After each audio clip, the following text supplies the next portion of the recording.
Hello बच्चों, welcome back to physics tree. मेरा नाम है अंशुल गुप्ता और आज हम लोग पढ़ रहे हैं पावर। ओके, तो चैप्टर चल रहा है वर्क, एनर्जी एंड पावर और आज इसका लास्ट टॉपिक है विच इज़ कॉल्ड पावर। ठीक है, पावर कैसे क्या होती है, पावर को कैलकुलेट कैसे करते हैं और पावर का क्या मीनिंग होता है। ठीक है, तो मीनिंग समझना बहुत ज़रूरी है। मीनिंग समझने के लिए एक एग्जांपल देना चाहूँगा। मान लो आप जिम में गए एक्सरसाइज करने, आपने 1 केजी का डंबल उठाया और उसको 10 बार ऊपर नीचे किया। ओके, 1 केजी के डंबल को आपने 10 बार ऊपर नीचे किया, बहुत सारा वर्क किया आपने। मान लो एक बॉडी बिल्डर आया वहाँ पर, उसने 10 केजी का ब्लॉक उठाया और सीधे एक बार ऊपर किया और नीचे किया। तो उसने 10 केजी का ब्लॉक एक बार उठाया, आपने 1 केजी का ब्लॉक 10 बार उठाया। वर्क दोनों ने इक्वल किया, लेकिन किसको बोलेंगे ज़्यादा पावरफुल? ज़्यादा पावरफुल कौन है? तो हम ज़्यादा पावरफुल बोलेंगे उस बॉडी बिल्डर को, बिकॉज उसने same amount of work come time में कर दिया।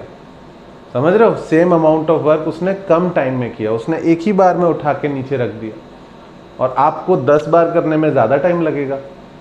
तो पावर इज़ व्हाट, कि वर्क तो करना ही है, कौन तेजी से वर्क कर पाता है उसकी पावर ज्यादा बोली जाएगी। ओके, तो एक मशीन अगर एक काम को 2 घंटे में करती है और दूसरी मशीन उसी काम को 5 मिनट में कर देती है, तो दोनों का वर्क डन तो सेम है, दोनों मेहनत तो सेम कर रहे हैं, लेकिन पावर किसकी ज्यादा बोली जाएगी? जिसने 5 मिनट में काम कर दिया। ओके, ज्यादा पावरफुल मशीन है वो।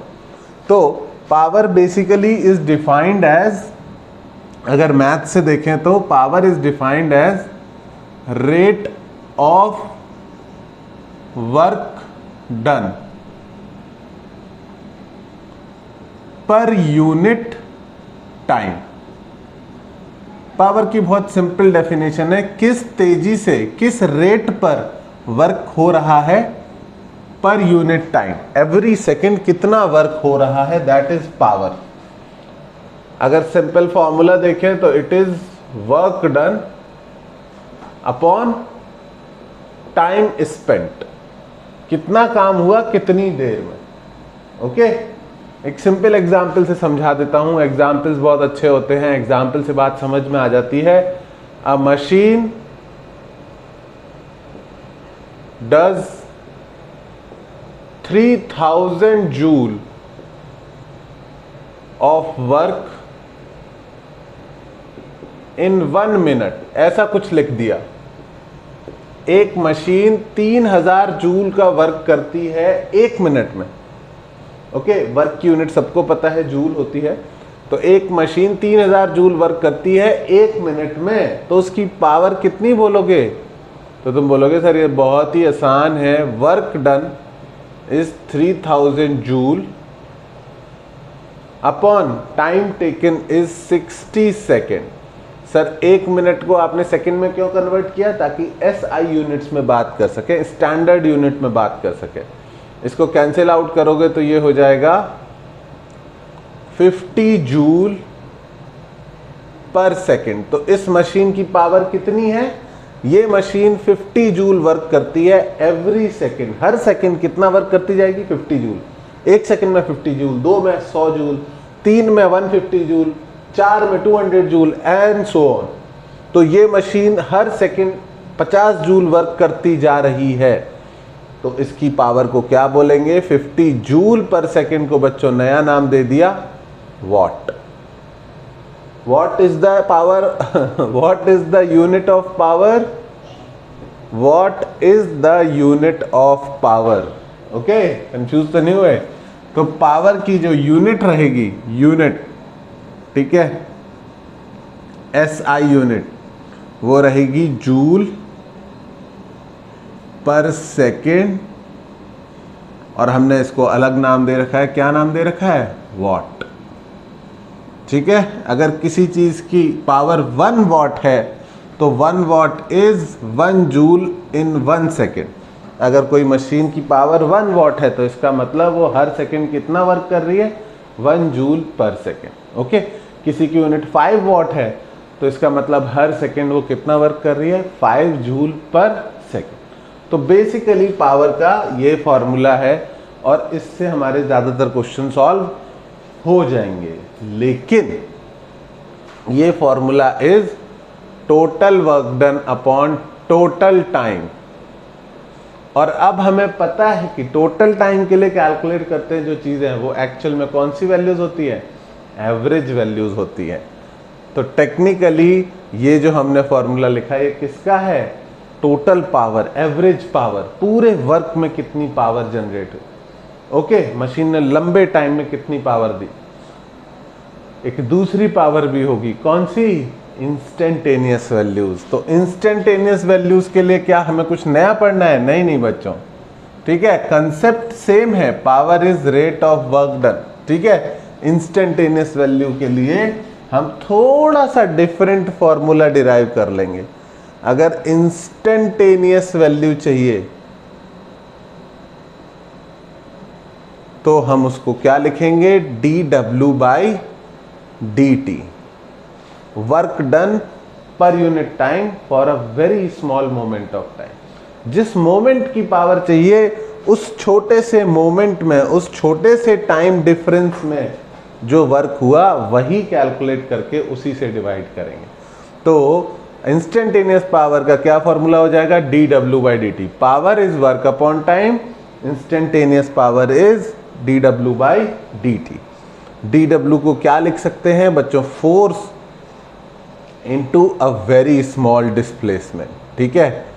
Force dot ds can be written as a very small work. देखो वर्क डन क्या होता है, F.S, तो स्मॉल वर्क डन क्या होगा, F.ds। क्यों भाई, लंबा डिस्प्लेसमेंट करते तो ज्यादा वर्क होता और छोटा सा डिस्प्लेसमेंट हुआ तो छोटा सा वर्क होगा। तो अ very small work done can be calculated by dot product of force and a very small displacement. Sir small displacement क्यों, क्योंकि भैया छोटे से टाइम dt टाइम में छोटा सा ही डिस्प्लेसमेंट हो पाएगा। तो ये क्या बन गया, ये बन गया F.ds/dt।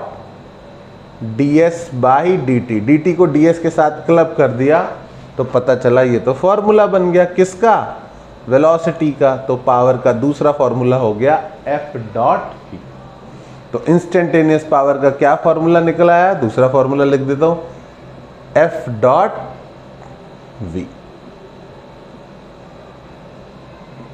ठीक है, जब कुछ नहीं लिखा तो एक्चुअल में इंस्टेंटेनियस पावर ही लिखते हैं, कैलकुलेट करते हैं। जैसे वेलोसिटी में कुछ नहीं लिखा होता तो इंस्टेंटेनियस वैल्यू लेते हैं। एवरेज के लिए हम मेंशन करते हैं, तो मैं मेंशन कर देता हूं कि ये मैंने जो फॉर्मूला लिखा है this is for average power, और ये जो लिखा है ये this is for instantaneous power. Okay, तो फटाफट इसको नोट डाउन करो, फिर इस पर हम कुछ क्वेश्चन सॉल्व करके देखते हैं। ओके बच्चों, पावर पे सबसे कॉमन क्वेश्चन जो आता है वो है कि एक मोटर को पानी पंप करना है, ग्राउंड वाटर, ठीक है। तो एक वेल है, ठीक है, और वेल के अंदर से इसको पानी पंप करना है ऊपर एक टैंक तक, ठीक है। सबसे कॉमनली यही क्वेश्चन पूछा जाता है, वेल है डेप्थ पर और उससे ऊपर टैंक तक पानी पहुंचाना है, ठीक है। तो वेल की डेप्थ दी हुई है, क्वेश्चन पढ़ लो एक बार। A motor pumps 9000 kg of water every minute. तो एक मिनट में 9000 किलो पानी यहाँ नीचे से इसको ऊपर पहुंचाना है। From a well of depth 30 metre to a tank of height 20 metre. तो नीचे 30 मीटर की गहराई से ऊपर 20 मीटर तक इसको लेके जाना है। तो नीचे 30 मीटर है और ऊपर हाइट 20 मीटर दी हुई है। तो बच्चों टेक्निकली इस मोटर को टोटल कितना ऊपर ले जाना है पानी को, तो वो h की वैल्यू मैं लिख सकता हूं 50 मीटर। ओके, 30 मीटर की गहराई से 20 मीटर ऊपर ले जाना है, तो 50 मीटर टोटल पानी को ऊपर पहुंचाना है, ठीक है। कैलकुलेट इट्स पावर, मोटर की पावर कैलकुलेट करो। तो इस क्वेश्चन में पावर का जो हम फॉर्मूला लगाएंगे वो वही वाला लगाएंगे। पावर का क्या फॉर्मूला है, work done, total work done upon total time. 1 minute के लिए हम वर्क डन, 1 मिनट में इसने कितना वर्क किया वो कैलकुलेट कर लेंगे और 1 मिनट टाइम से डिवाइड कर देंगे। तो बात आती है कि सर वर्क कैसे कैलकुलेट करेंगे। तो बच्चों work done by non conservative force,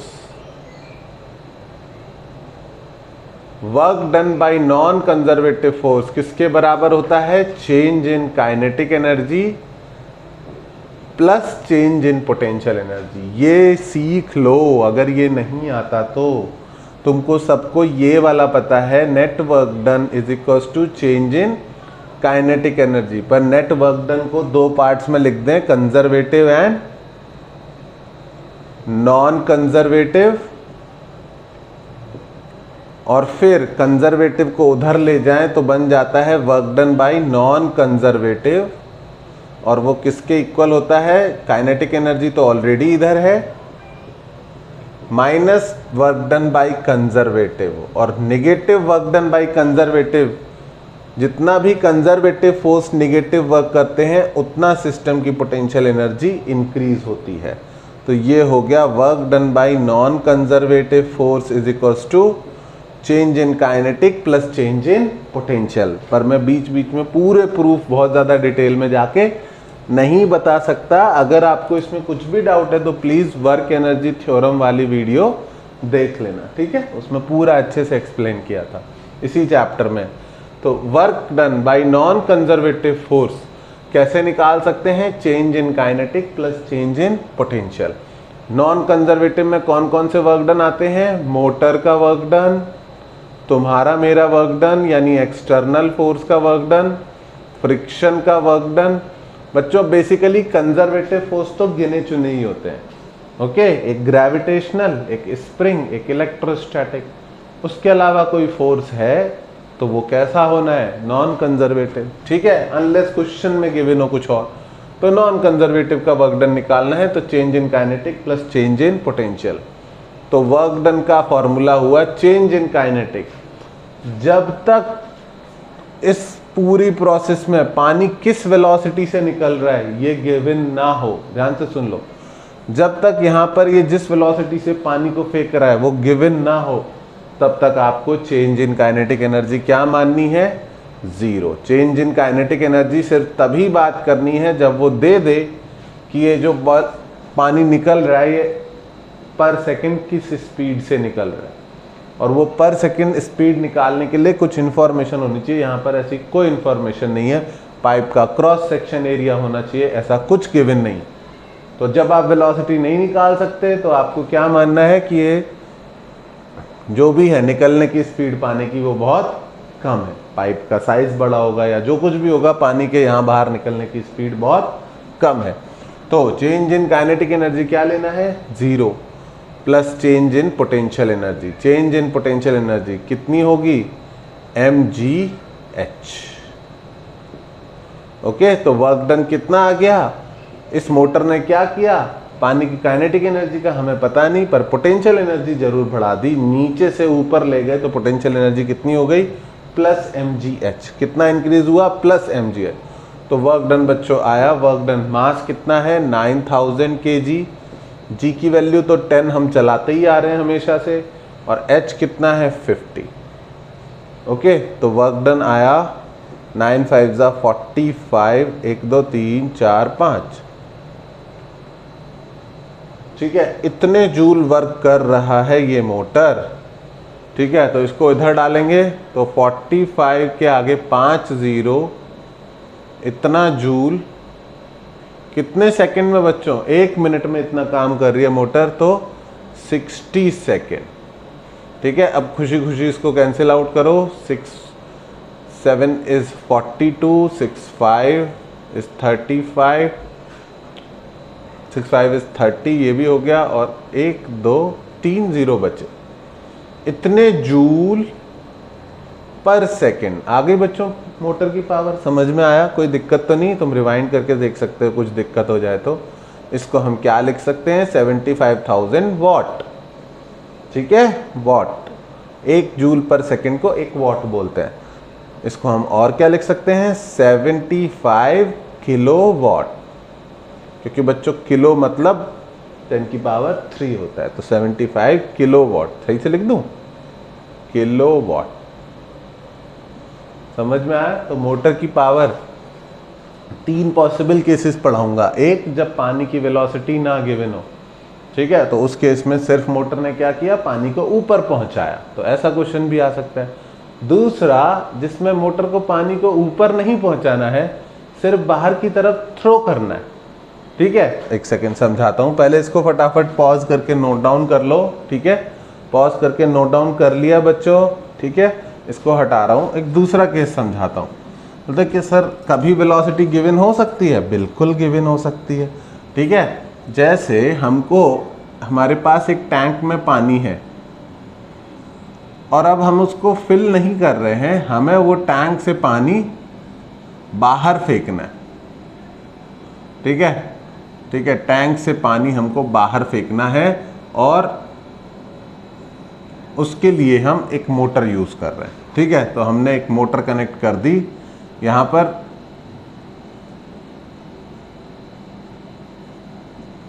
और ये इस टैंक में से पानी निकाल के बाहर फेंकने वाली है, ठीक है। तो क्वेश्चन में कुछ ऐसा गिवन होगा कि मोटर पानी बाहर फेंक रही है with a speed of 20 metre per second, okay. अब मोटर is throwing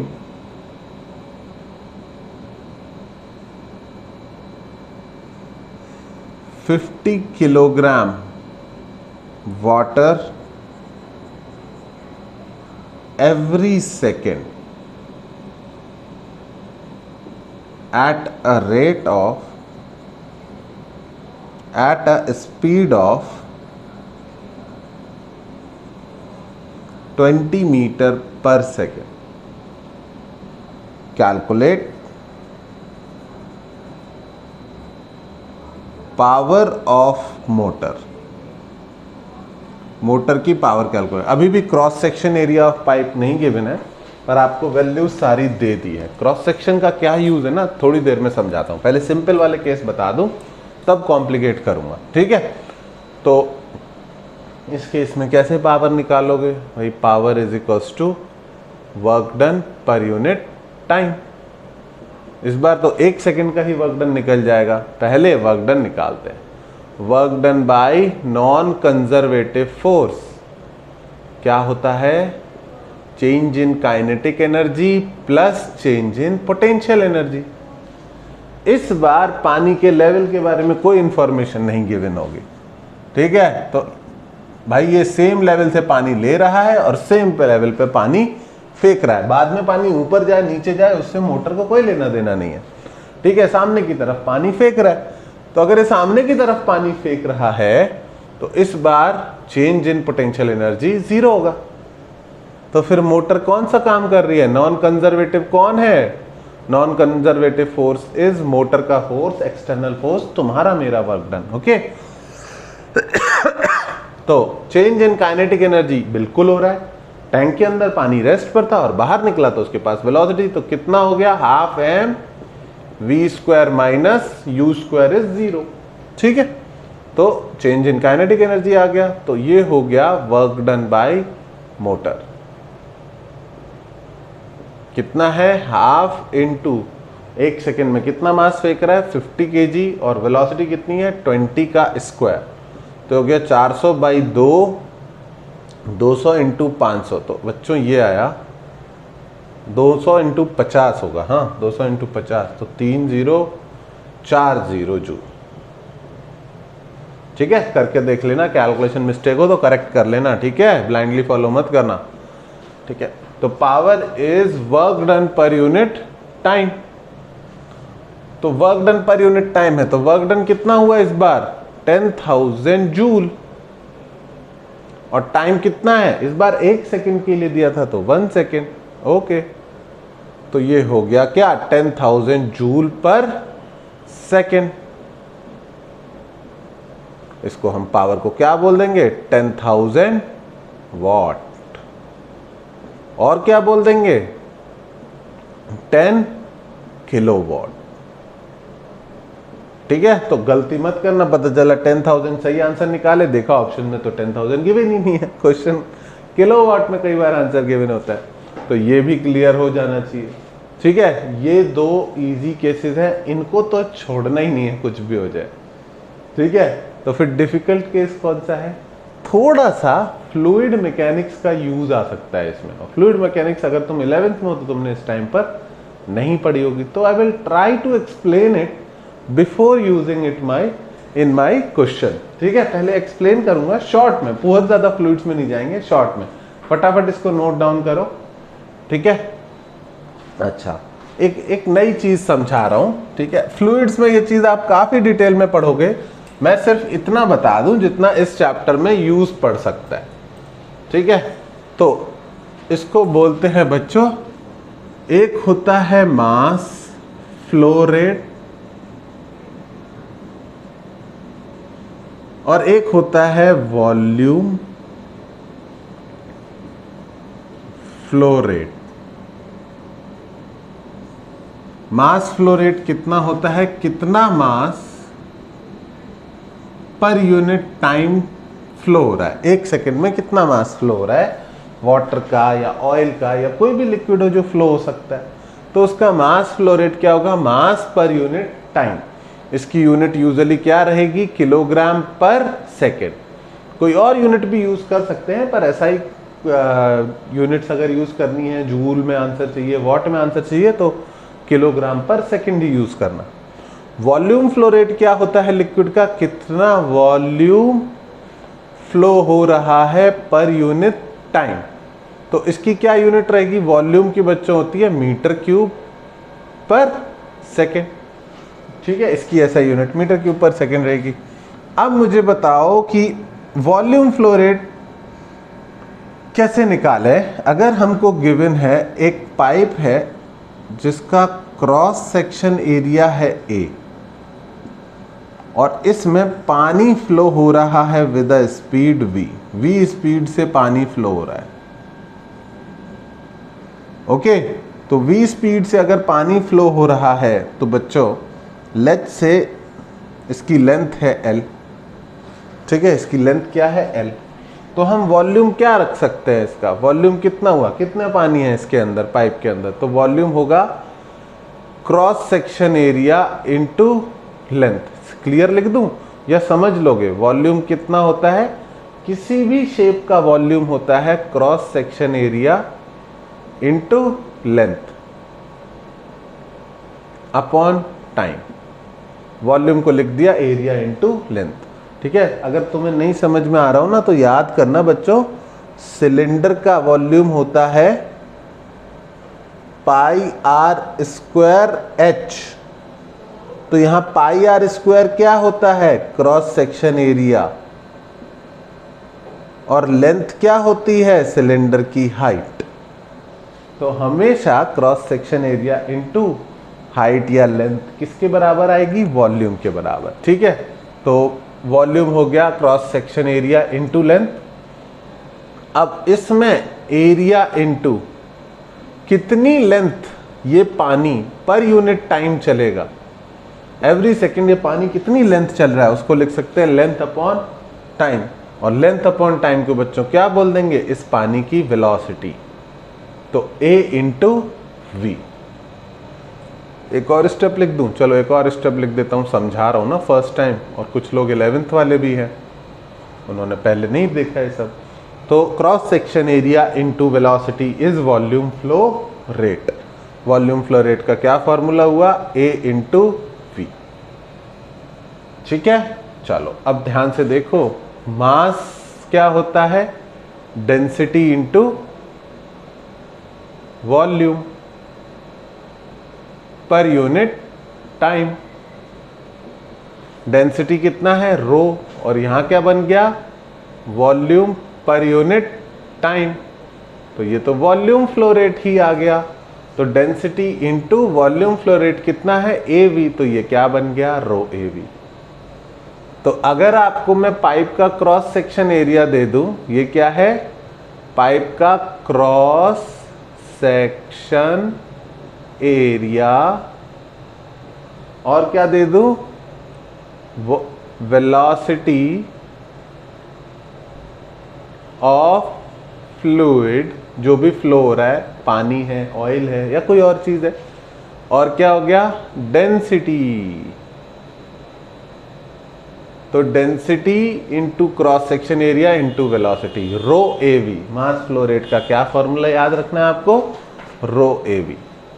ओके, वैसे ज्यादातर इस लेवल पर आपको मास फ्लो रेट क्वेश्चन में गिवन होगी क्योंकि ये फ्लूइड में पढ़ाते हैं, लेकिन अगर नहीं गिवन है तो आप किससे कैलकुलेट कर सकते हो, रो ए वी। ठीक है, अब मास फ्लो रेट इससे मिल जाएगा और उसके आगे लेट्स से एक मोटर जो है वो दोनों काम कर रही है। इसको ना एज अ क्वेश्चन की जगह एज अ फॉर्मूला ही बना देता हूं मैं, क्योंकि ना फिर मैं थोड़ा रिलैक्स फील करूंगा कि चाहे कुछ भी आए तुम सॉल्व कर ही लोगे। ठीक है, मैंने फॉर्मूला ही बनवा दिया है।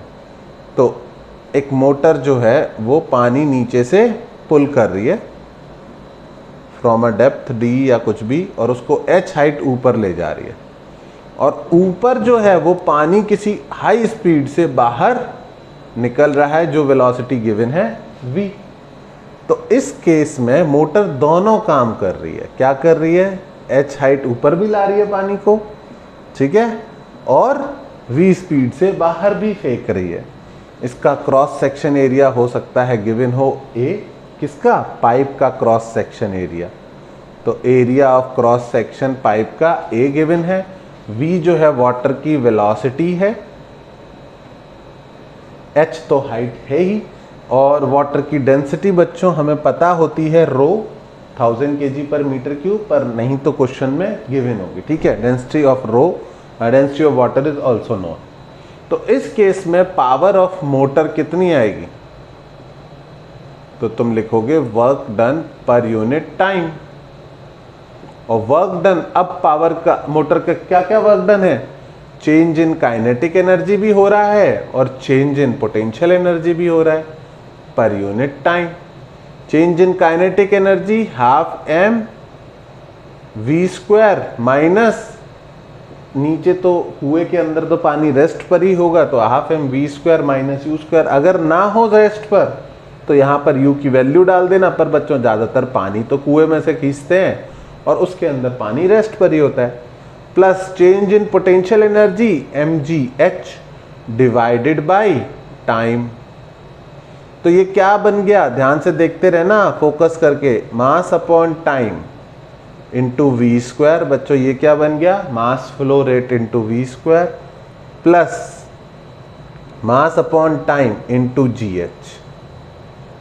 ओके, थोड़ी देर के लिए मास फ्लो रेट को मैं, ऐसा कोई स्टैंडर्ड नहीं है, मास फ्लो रेट को मैं अल्फा से रिप्रेजेंट कर रहा हूं। ओके, तो ये क्या बन गया पावर का formula, power of motor is half alpha v square plus alpha g h. Question में अगर mass flow rate directly given है, जैसा कि हमने पिछले क्वेश्चन में देखा था, मैंने डायरेक्टली बता दिया था 1 सेकंड में इतना या 1 मिनट में इतना पानी जा रहा है, तो वहां से तो मास फ्लो रेट डायरेक्टली निकल जाएगा। और अगर डायरेक्टली गिवन नहीं है तो आप इसकी क्या वैल्यू पुट कर सकते हो, mass flow rate is equals to rho a v. यहीं पर लिख दूं, है ना, कई बार पूरा फॉर्मूला नहीं देखते हैं जल्दबाजी में, alpha is equals to rho a we.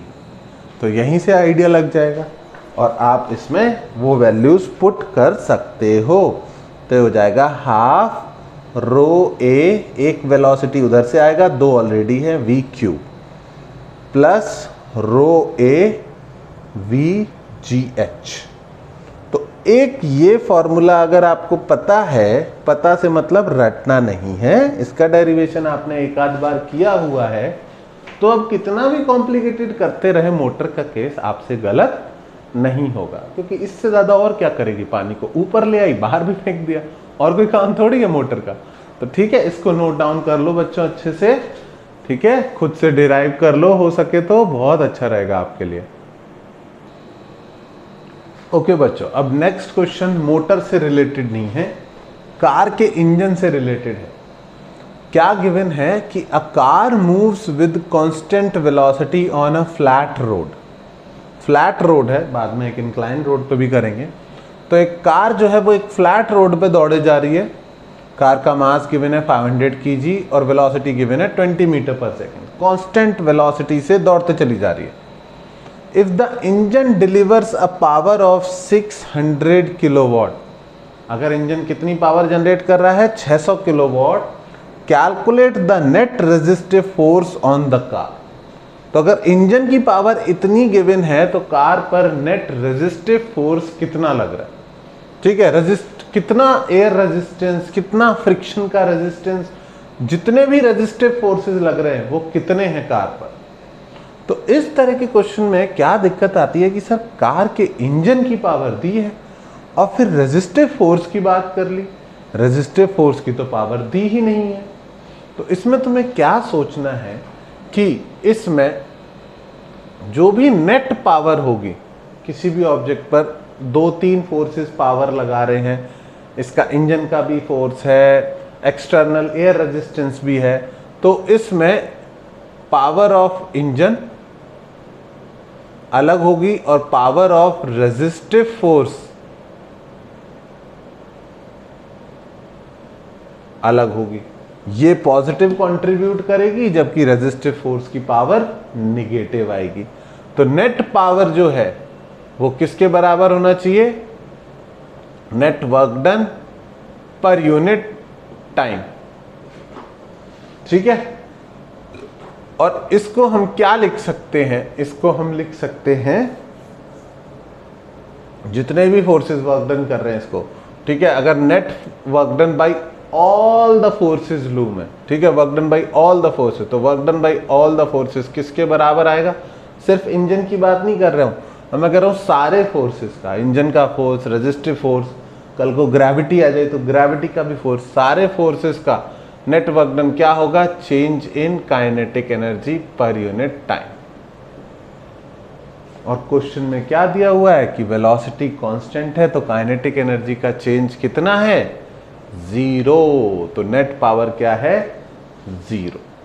अगर नेट पावर 0 है, ठीक है, तो इसका मतलब ये जो रेजिस्टिव फोर्स है इनकी पावर इंजन की पावर के जस्ट ऑपोजिट है। तो पावर ऑफ रेजिस्टिव फोर्सेस कितनी है, negative of power of engine. मतलब पर सेकेंड इंजन जितना पॉजिटिव वर्क कर रहा है, जितना स्पीड को बढ़ाने की कोशिश कर रहा है, बाकी के फोर्सेस उतना ही स्पीड को कम करने की कोशिश कर रहे हैं। अगर बाकी के फोर्सेस ना होते, अगर रेजिस्टिव फोर्सेस नहीं होते, तो आप एक बार कार को हाई स्पीड पे ले गए, फिर आप कार को ऑफ कर सकते कि भैया कार अब हाई स्पीड पर चलती रहेगी ड्यू टू इट्स इनर्शिया। जबकि रियल लाइफ में ऐसा नहीं है। रियल लाइफ में एयर फ्रिक्शन का बहुत स्ट्रॉन्ग रोल होता है और एयर फ्रिक्शन बहुत तेजी से कार को स्लो डाउन करता है अगर आप एक्सेलरेटर से पैर हटाते हो तो इस केस में अगर कार की काइनेटिक एनर्जी अब चेंज नहीं हो रही है, ठीक है, और ऊपर नीचे भी नहीं जा रहा है, तो पोटेंशियल एनर्जी की बात भी हटा दें, तो अगर काइनेटिक एनर्जी चेंज नहीं हो रही है तो उसका एक ही रीजन है कि नेट पावर जो है वो 0 है। और नेट पावर अगर 0 है तो रेजिस्टेंस फोर्स की पावर जो है, रेजिस्टिव फोर्स की पावर जो है, ये कौन सा रेजिस्टिव फोर्स है, एयर रेजिस्टेंस, एयर फ्रिक्शन, ठीक है, विस्कस फोर्स ऑफ एयर, कई सारे टर्म पढ़ोगे आगे जाके। अभी के लिए एयर रेजिस्टेंस समझो, वो किसके बराबर है, negative of power of engine. कितना है वो, एयर रेजिस्टेंस इज -600 किलोवाट, मतलब -600,000 वाट। समझ में आया।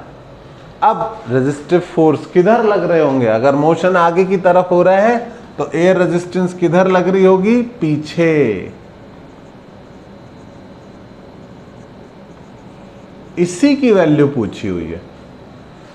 तो अगर हम फॉर्मूले से जाते तो रेजिस्टिव फोर्स के लिए क्या कैसे निकालते power, F.V is equals to -6 lakh joule per second, ठीक है, अब यूनिट नहीं लिख रहा मैं।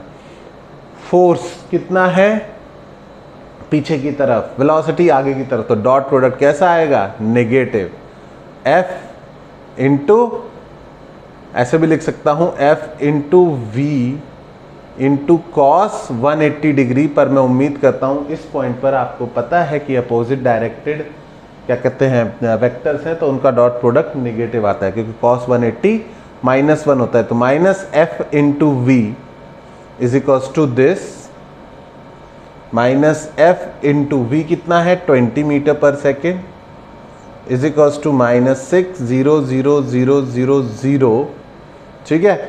और माइनस से माइनस काटो, फोर्स की वैल्यू बच्चों आ जाएगी आपकी, 0 से 0 काटो, 30,000 न्यूटन। इतना फोर्स लग रहा है एयर रेजिस्टेंस। समझ में आया? ओके, तो बेसिकली एयर रेजिस्टेंस जो है वो उसके चक्कर में इंजन को पॉजिटिव पावर देनी पड़ रही है, उसके चक्कर में इंजन को अभी भी फ्यूल बर्न करना पड़ रहा है। अगर एयर रेजिस्टेंस हटा दें तो एक बार कार हाई स्पीड पे पहुंच जाए तो इंजन बंद कर दोगे तो भी घंटों तक आगे चलती रहेगी। ओके, तो ये चीज समझो।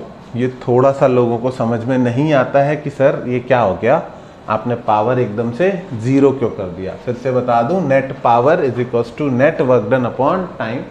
इस बार मैंने नेट पावर लिया है, नेट वर्क डन लिया है। नेट वर्क डन यानी work done by all the forces. Work done by all the forces change in kinetic energy होता है। Work done by non conservative forces change in kinetic energy plus change in potential energy होता है। अगर तुम्हें लगे sir ये भी non conservative है, ये भी नॉन कंजर्वेटिव है, अगर मैं यहाँ पर चेंज इन पोटेंशियल एनर्जी लगाता तो भी पोटेंशियल एनर्जी का चेंज जीरो है। बाई चांस की बात है कि यहाँ पर दोनों फोर्सेस नॉन कंजर्वेटिव ही हैं, कभी कभी कंजर्वेटिव फोर्स भी आएंगे, अभी अगले ही क्वेश्चन में आएंगे, ठीक है। ग्रेविटी का वर्क डन भी आ सकता है, तो इसलिए मैंने नेटवर्क यूज किया, क्योंकि नेटवर्क यूज करूंगा तो मैं ग्रेविटी को भी इधर इंक्लूड कर पाऊंगा।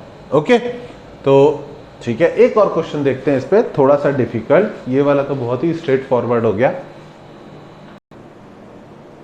ओके बच्चों, नेक्स्ट क्वेश्चन बहुत इंपॉर्टेंट है। इसमें कार ऊपर भी जा रही है, ठीक है, और रेजिस्टिव फोर्स भी है, तो ग्रेविटी का भी लेना है, इंजन की भी सोचना है और रेजिस्टिव फोर्स का भी सोचना है, ठीक है। तो पहले क्वेश्चन स्टेटमेंट पढ़ लो। A car is moving up the incline of angle theta with speed v, the power of engine is p0, calculate power of gravitational force. तो पहले ना, सबसे पहले क्या करना है, calculate power of gravitational force. तो बच्चों, पावर ग्रेविटेशनल फोर्स किस तरफ लगता है, इस तरफ mg, और वेलोसिटी किस तरफ है, इस तरफ v। तो हम ग्रेविटी को दो कंपोनेंट में ब्रेक कर सकते हैं, एक डाउन द इंक्लाइन, वो आता है mg साइन थीटा, ठीक है। अगर इसमें कोई भी दिक्कत है तो NLM की पहली वीडियो देख लो, उसमें ग्रेविटी के कंपोनेंट वगैरह करना सिखाए होंगे, नॉर्मल वाली। और एक इस तरफ कंपोनेंट होता है mg cos थीटा। तो अब इसको भूल जाओ, ठीक है, इसको भूल जाओ।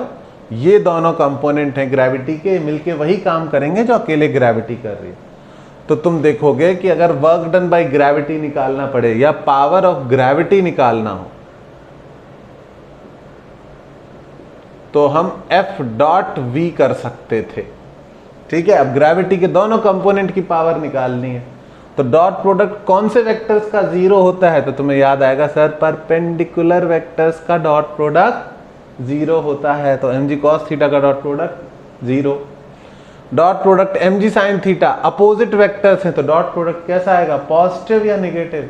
तो ले सर cos 180 नेगेटिव होता है, तो इसका आएगा नेगेटिव। तो इनका डॉट प्रोडक्ट आएगा minus mg v sin theta, या सिंपली लिखे तो minus mg sin theta into v। क्या ये समझ में आया? ओके, कि हमने दोनों का डॉट प्रोडक्ट अलग अलग कर लिया, एक का डॉट प्रोडक्ट जीरो हो गया अब परपेंडिकुलर की वजह से, और एक का डॉट प्रोडक्ट नेगेटिव में आ गया अपोजिट डायरेक्शन की वजह से। इसी पर्पस से तो इसके कंपोनेंट किए थे कि डॉट प्रोडक्ट आसानी से हो जाए। तो पावर ऑफ ग्रेविटी भी आ गई, ठीक है। मान लो क्वेश्चन में मैंने वैल्यूज नहीं लिखी, let's take some values and calculate it.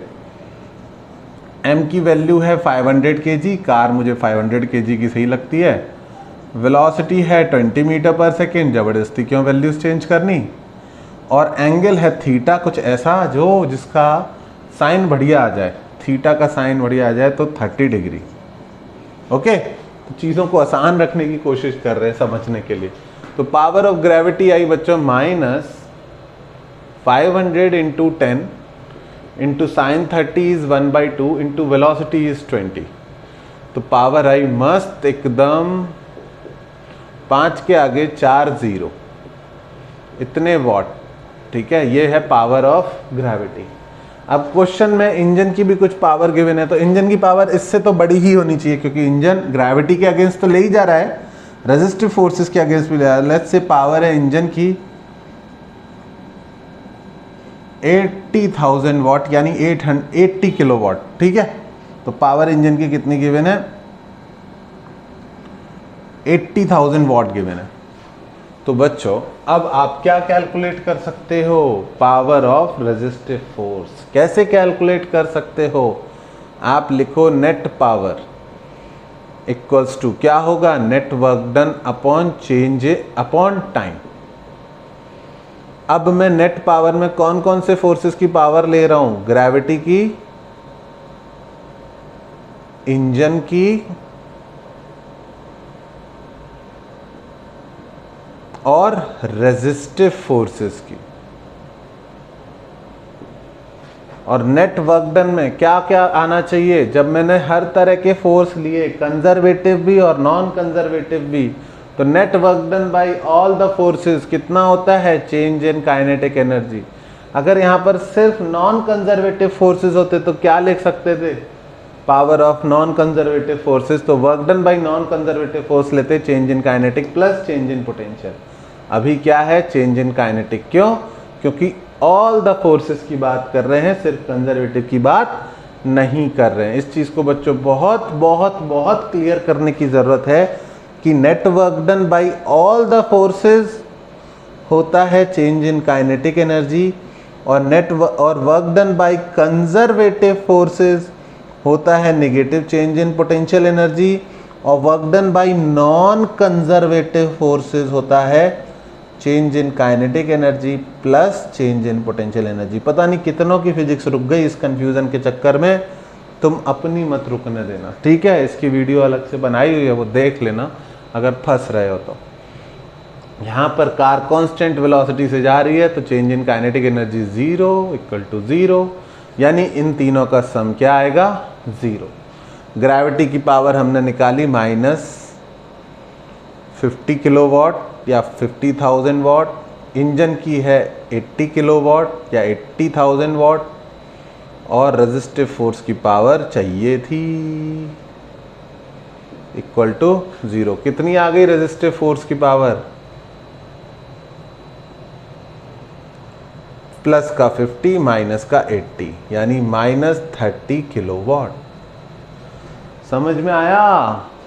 अगर मैं पूछ लूँ रेजिस्टिव फोर्स का मैग्नीट्यूड कितना है तो उसकी पावर पता है, वेलोसिटी ऑफ कार पता है, तो F.V से रेजिस्टिव फोर्स की वैल्यू भी निकाल लोगे तो ये वीडियो देखना सफल रहा तुम्हारे लिए।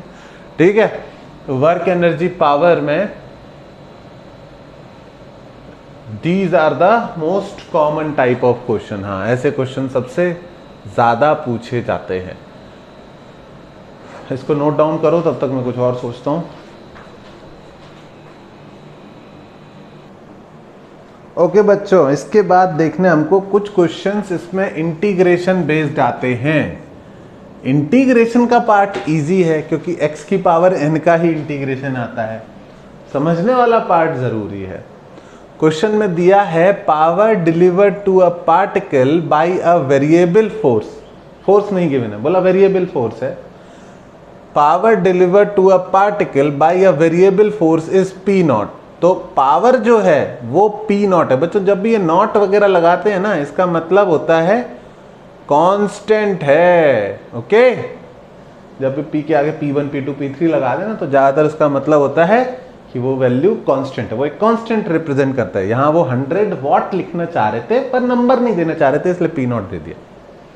फिर आगे पूछा है it's velocity is directly proportional, ये साइन पता है सबको, डायरेक्टली प्रोपोर्शनल टू टी की पावर n। तो वेलोसिटी टी की पावर n आती है, बताइए n कितना है। तो तुमको ऑप्शन में क्या दिया होगा, velocity directly proportional to t square, velocity directly proportional to root of t, ऐसा कुछ दिया होगा। तो इस तरह के क्वेश्चंस में हमेशा हमेशा हमेशा 3 बार बोल दिया मैंने, ठीक है, हमेशा क्या करना है, पावर की डेफिनेशन यूज करनी है इंस्टेंटेनियस वाली, power equals to f dot v. Okay, और मान लेना है एक सिंगल डायरेक्शन में मोशन है, एक्स डायरेक्शन में मोशन है, P is equals to f v. Okay, x direction में मोशन है, फोर्स भी एक्स में है और वेलोसिटी भी एक्स डायरेक्शन में। Okay, P equals to f v. अब ध्यान से क्या करना है, फोर्स को क्या लिख सकते हैं, मास इंटू एक्सेलरेशन लिख सकते हैं या नहीं, इंटू वी। और एक्सेलरेशन को क्या लिख सकते हैं, dv by d t into v. और पावर कितनी गिवन है, P naught is equals to m v d v by d t. समझ में आया, d2 को उधर भेज दो तो P naught into d t is equals to m into v d v, और दोनों तरफ क्या कर दो, इंटीग्रेशन, ये कांस्टेंट है तो ये बाहर, m कांस्टेंट है तो m बाहर, इंटीग्रेशन क्या आ गया, P naught t is equals to m we square by 2। अब ज्यादा वैल्यूज दी है तो कांस्टेंट ऑफ इंटीग्रेशन वगैरह निकाल सकते हैं, वैल्यूज नहीं गिवन है तो कोई बात नहीं। V square is directly proportional to time, तो v is directly proportional to t की पावर हाफ। समझ में आया, n की वैल्यू कितनी आ गई, 1/2। और तो सर ये तो बहुत आसान है, क्यों समझाया, बिकॉज कभी कभी बोलते हैं its velocity is directly proportional to x की पावर m, फाइंड m। कभी कभी टाइम की जगह बोल देते हैं कि वेलोसिटी की डिपेंडेंसी उसकी पोजीशन पे निकालो, x पर निकालो, तो उसमें परेशान नहीं होना है। P is equals to f v में f को मास इंटू एक्सेलरेशन लिखा था, उसके नेक्स्ट स्टेप में एक्सेलरेशन को हमेशा dv बाई dt लिखना ज़रूरी नहीं है, उसको हम एक और चीज़ लिख सकते हैं जिसको बोलते हैं v dv बाई dx। अगर तुमको ये नहीं पता है तो ये और बड़ी चिंता का विषय है कि तुम्हें acceleration v dv by dx नहीं पता है। इसका मतलब तुम्हें डिफरेंशिएशन इंटीग्रेशन वाली वीडियो देखनी चाहिए, या हाँ डिफरेंशिएशन इंटीग्रेशन जहाँ भी सिखाया होगा मैंने उसमें ये बताया होगा कि एक्सेलरेशन जो है dv बाई dt तो होता ही है, पर ऊपर नीचे अगर dx से मल्टीप्लाई कर दो, ठीक है, एक dx को dt के साथ लिख दो dx बाई dt, और एक dx को dv के साथ लिख दो तो dv बाई dx, और dx बाई dt को क्या लिख दो v, तो v dv बाई dx। तो एक्सेलरेशन का दूसरा formula v dv by dx भी बनता है। ओके, तो पावर का क्या फॉर्मूला आ रहा है, m, ठीक है, v dv बाई dx तो था ही, और एक ये v बाहर भी था तो बन गया v square dv upon dx। और यहाँ पावर कितना है, इस केस में कांस्टेंट है। कल को पावर का भी एक और फंक्शन हो सकता है कि power directly proportional to x square है, तो पावर को के एक्स स्क्वायर यहाँ पुट कर सकते हो, अभी करके देख लेंगे, ठीक है। तो अब P naught into D X का integration is equals to m we square D V का इंटीग्रेशन, कोई दिक्कत तो नहीं। P नॉट एक्स बराबर m वी क्यूब बाई 3, सिर्फ प्रोपोर्शनलिटी टाइप के आते हैं, तो v cube directly proportional to x, तो v प्रोपोर्शनल टू x की पावर 1/3। तो ऐसे क्वेश्चन छोड़ना मत, पक्के से निपटा देना। और मैं ना थोड़ा सा तुम पे भरोसा कर रहा हूं, और नेक्स्ट क्वेश्चन मैं बोल रहा हूं, ठीक है, फटाफट फटाफट इसको नोट डाउन करो बच्चों। आज मैं होमवर्क दूंगा आज एक क्वेश्चन होमवर्क में दूंगा मैं तुमको, जिसको तुम सॉल्व करोगे और बताओगे कि आंसर क्या आया, ठीक है। सॉल्यूशन भी पोस्ट कर सकते हो और बता सकते हो आंसर ये आया, बहुत अच्छी बात होगी, ठीक है, क्योंकि मैं सेम क्वेश्चन दोबारा नहीं कराना चाहता, उससे लगता है कि वीडियो बहुत लंबी है, बहुत बोरिंग है, ठीक है। Power delivered to a particle by a variable, इसको लिख लिया, इसको लिख लो भाई, ये तो बहुत इंपॉर्टेंट है, पॉज करके लिख लो, ठीक है, पॉज करके लिख लिया। मैं इसको चेंज कर रहा हूँ, क्वेश्चन को मॉडिफाई कर रहा हूँ। Power delivered to a particle by a variable force is P equal to kx, ठीक है, power is kx, its velocity is t की पावर n नहीं, इस बार अगर इधर x का फंक्शन आएगा तो मोस्ट प्रोबेबली इधर भी x की ही वैल्यू पूछी जाएगी। इस velocity is directly proportional to x की पावर m, फाइंड m। तो इसका b पार्ट, अगर यहाँ कांस्टेंट आता है तो दोनों पूछे जा सकते हैं, और अगर कोई फंक्शन आता है तो यूजुअली उसी के टर्म्स में पूछा जाएगा, ठीक है। तो its velocity is directly proportional to x की power m, find m, and I think that should be enough for today, ठीक है। हमने काफ़ी कुछ सीखा, इसको क्वेश्चन को लिख लो, इसको ज़रूर ट्राई करना, ठीक है, होपफुली हो जाए, नहीं होगा तो कोई बात नहीं, मैं सॉल्यूशन की फ़ोटो पोस्ट कर दूंगा, ठीक है। ओके बच्चों, see you in the next class, तब तक के लिए बाय बाय।